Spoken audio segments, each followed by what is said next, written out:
আসসালামু আলাইকুম ওয়া রাহমাতুল্লাহি ওয়া বারাকাতুহু। আলহামদুলিল্লাহি নাহমাদুহু ওয়া নাস্তাঈনুহু ওয়া নাস্তাগফিরুহু ওয়া নু'মিনু বিহি ওয়া নাতাওয়াক্কালু আলাইহি ওয়া নাউযু বিল্লাহি মিন শুরুরি আনফুসিনা ওয়া মিন সাইয়্যাতি আ'মালিনা। من يهده الله فلا مضل له ومن يضلل فلا هادي له ونشهد أن لا إله إلا الله وحده لا شريك له ونشهد أن سيدنا وسندنا وحبيبنا ومولانا محمدا عبده ورسوله الذي أرسله بالحق بشيرا ونذيرا وداعيا إلى الله بإذنه وسراجا منيرا فقد قال الله تعالى في كلامه المجيد وفرقانه الحميد أعوذ بالله من الشيطان الرجيم بسم الله الرحمن الرحيم إن الله وملائكته يصلون على النبي يا أيها الذين آمنوا صلوا عليه وسلموا تسليما صلى الله على محمد صلى الله عليه وسلم। বিবি আসিয়ার পিতার নাম ছিল মুজদাহাম। বিবি আসিয়া যেমন ছিল সুন্দরী তেমনি ছিলেন বুদ্ধিমতী।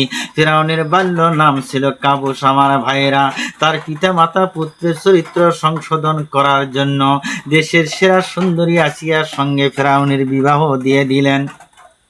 কিন্তু কথায় বলে কয়লা ধুলে কোনোদিন ময়লা যায় না। দিন যত যেতে লাগলো কাবুস ততই ভীষণ অত্যাচারী পাপী হয়ে উঠল। বিবি আসিয়া অনেক চেষ্টা করেও তাকে ঘরমুখী করতে পারলেন না। অবশেষে কাবুস পিতামাতার কঠোর শাসনের বেড়াজাল ভেঙে একদিন ঘর ছেড়ে এক বন্ধুর বাড়িতে যা উপস্থিত হলেন। তাই সেই বন্ধুর নাম ছিল হাম্মান। হাম্মানও ফিরআউনের মতোই পাষণ্ড ছিল। আমার ভাইরা, একদিন তারা দুইজনে মিশরে চলে গেলেন। সেখানে গিয়ে তারা এমন দুর্দশায় পড়ে গেল যে অনেক চেষ্টা করেও সামান্য আহার সংগ্রহ করতে পারল না। অবশেষে একটি সুখের খরমুজার বাগানে গিয়ে খাদ্যের জন্য প্রার্থনা করলো। সে কয়েকটি খরমুজা তুলে এনে তাদের হাতে দিয়ে তখন বলল, খরমুজা খেয়ে তারা কৃষকের কাছে নিজের দুর্ব্যবস্থার কথা বর্ণনা করলেন। একটা কাজ দেওয়ার জন্য অনুরোধ করলো, ও কৃষক, আমাদের দুইজনকে একটা কাজ দাও। কৃষক বলল, তোমরা যদি একটা কাজ দেওয়ার জন্য অনুরোধ যেমন করেছ, কৃষক বলল, তোমরা যদি খরমুজা বাজারে নিয়ে বিক্রি করতে পারো তাহলে আমি প্রতিদিন তোমাদের খাইতে দেব। এরপর থেকে তারা খরমুজা মাথায় করে নিয়ে বাজারে বিক্রি করে। একদিন কাবুস মিশরের বাদশার কাছে গিয়ে একটা চাকরির জন্য আবেদন করলো। বাদশা তাকে মিশরের প্রধান গোরস্থানের তত্ত্বাবধানের হিসাবে নিযুক্ত করলেন। কাবুস একদিন অনেক উপঢৌকন নিয়ে মিশরের বাদশার দরবারে হাজির হয়ে গেলেন একটা চাকরির জন্য।